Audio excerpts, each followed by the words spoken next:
tempat kejadian perkara atau TKP, penemuan jasad Afif Maulana, siswa SMP yang diduga tewas disiksa oleh oknum polisi, dilaporkan rusak atau mengalami perubahan bentuk.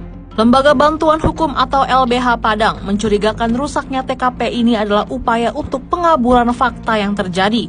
LBH juga menyebut titik TKP rusak karena adanya pekerjaan alat berat sehingga membuat dasar sungai lebih dalam dibanding ketika jasad Afif Maulana ditemukan. Selain itu, LBH juga telah menyoroti kejanggalan-kejanggalan dalam pengusutan kasus kematian Afif Maulana sebelum rusaknya TKP. Salah satunya adalah rekaman CCTV Polsek Kuranji Padang yang disebut hilang.